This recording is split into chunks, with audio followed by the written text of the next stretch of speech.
Hello everyone, আসসালামু আলাইকুম। আমি শেখ মোহাম্মদ ইসলাম মিজু আপনাদেরকে আজকে একটি গল্প শোনাবো। এই গল্পটি একটি বইয়ের গল্প। তবে বইয়ের গল্প বলতেই আপনারা প্রথমেই হয়তোবা বুঝতে পারেন যে বইয়ের ভেতরের গল্প। একজন লেখক একটা বইয়ে কী লিখেছেন সেই গল্প, অথবা একটা বইয়ের পাতায় কী লেখা আছে সেই গল্প। তবে আমি আজকে সেই গল্পটি শোনাবো না আপনাদেরকে। আজকে আপনাদেরকে শোনাবো একটি বইয়ের পেছনের গল্প। একটি বই কীভাবে বই হয়ে ওঠে সেই গল্প। একটি বইয়ের পেছনে কী কী কর্মযজ্ঞ চলে সেই গল্পগুলো বলবো। একজন লেখক একটি বই লেখার পরে সেই পাণ্ডুলিপিটি প্রকাশকের কাছে পাঠান, অথবা একজন প্রকাশক লেখকের কাছ থেকে সেই পাণ্ডুলিপিটি চেয়ে নেন। প্রকাশকের পরে বইটি এডিটোরিয়াল টিমের কাছে পাঠান। এডিটোরিয়াল টিম বইটাকে রিভিউ করেন। রিভিউ করে ডিসিশন নেন যে এই বইটি কি প্রকাশ করা সম্ভব কি সম্ভব না। এরপরে বইটি একজন প্রুফ রিডারের হাতে পৌঁছায়। একজন প্রুফ রিডার বইয়ের ভেতরে কী কী ভুল আছে একজন প্রুফ রিডারের কাছে যায়। প্রুফ রিডারে বইয়ের ভেতরে কী কী বানান ভুল আছে, কী কী ব্যাকরণগত ভুল আছে সেই ভুলগুলো দেখেন। তারপরে বইটি প্রুফ দেখে আসার পরে একজন এডিটরের কাছে যায়। একজন এডিটর একটা বইয়ের ভেতরে কী কী সমস্যা আছে, বাক্য গঠন, তারপরে আপনার কী কী ব্যাকরণগত ভুল, কী কী তথ্যগত ভুল, এবং বইয়ের অনেক সময় দেখা যায় যে একজন লেখক লিখতে লিখতে বইয়ের যে স্বাভাবিক গতিধারা আছে সেই গতিধারাটি থাকে না। সেই গতিধারাটিও একজন সম্পাদক তিনি ঠিক করে দেন। একটা বইয়ের প্রাঞ্জল একটা ভাব নিয়ে আসেন, একটা সাহিত্য মানটা নিয়ে আসেন।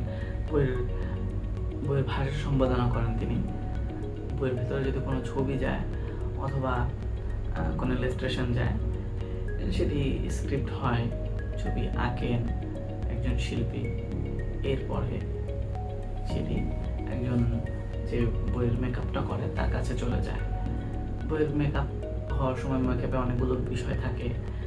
প্রথমে ডিসিশন নেওয়া হয় কোন কাগজে ছাপা হবে, কী ধরনের প্রোডাকশন হবে।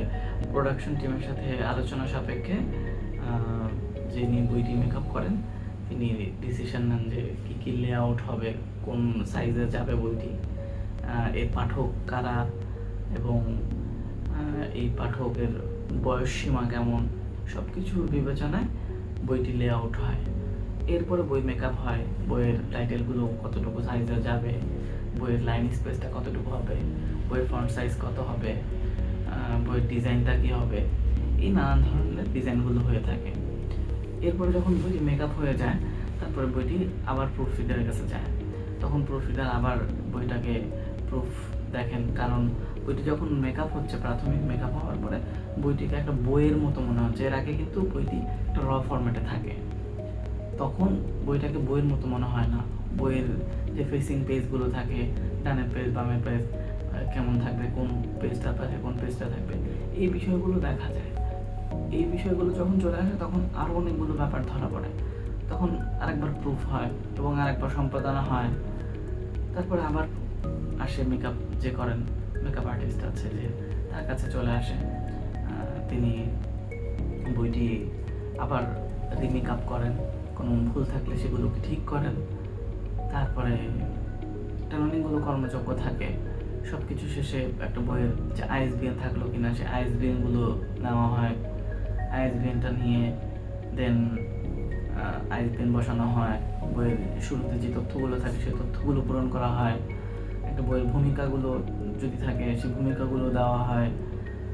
বইটাকে সম্পূর্ণ ইনসাইড যে মেকআপটা সেটা সম্পূর্ণ করা হয়। তারপর বইটা আউটপুটে যায়। বইটি আউটপুটে যাওয়ার সময় বইটিকে পিডিএফ করা হয়। তারপরে আউটপুটের যে প্রসেসগুলো আছে সেই প্রসেসগুলো করে কীভাবে ছাপা হবে, কোন সাইজে ছাপা হবে সেই অনুযায়ী প্লেট মেকআপ করা হয়, প্লেট সাজানো হয়। প্লেট সাজানোর পরে সেটা প্রেসে চলে যায়। এবং তার আগে প্রচ্ছদের কথা বলি। প্রচ্ছদে অনেকগুলো বিষয় থাকে। প্রচ্ছদে ব্লার্ব থাকে।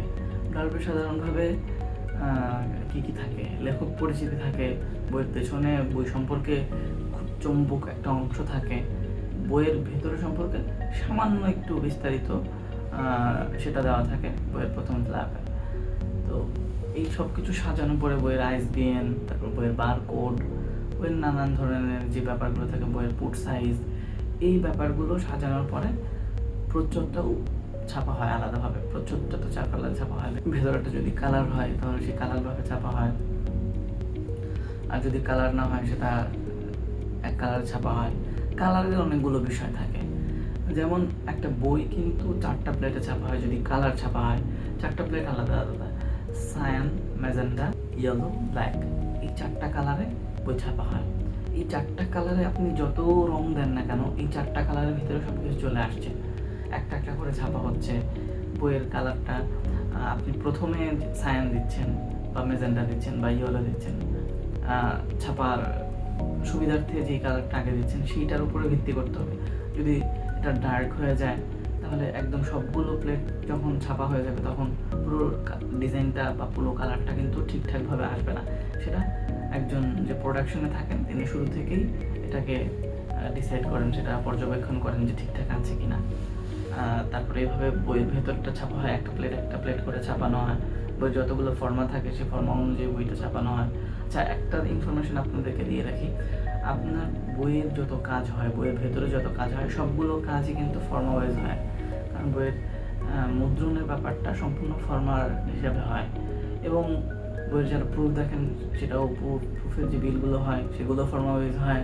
বইয়ের মেকআপগুলো হয় যদি ইনহাউস না হয়, যদি বাইরে থেকে হয় সেক্ষেত্রে প্রুফ রিডারকে আপনারা যদি হায়ার করেন সেক্ষেত্রে ফর্মা অনুযায়ী করা হয়। এই বইয়ের সমস্ত কাজগুলো ফর্মা ওয়াইজ হয়। এবং বই যখন ছাপা হয়ে যাচ্ছে তখন বাঁধায় চলে যায়। কীভাবে বাঁধাই হবে, এটা কি হার্ড বাইন্ডিং হবে নাকি এটা পেপার ব্যাক হবে, এই ব্যাপারগুলো আপনার আগে থেকে ডিসিশন নেওয়া থাকে, সেভাবেই বাঁধাইখানা চলে যায়। বাঁধাইখানা যাওয়ার পরে বইটাকে বাঁধাই হওয়ার পরে সেই বইটা আপনার বাজারজাত করা হয়। এই হচ্ছে একটা বইয়ের পেছনের অনেকগুলো কারণ। পরবর্তীতে আপনাদের সামনে বইয়ের বিস্তারিত আরও একটা ভিডিও আনবো। আজকে এই পর্যন্তই। আল্লাহ হাফেজ।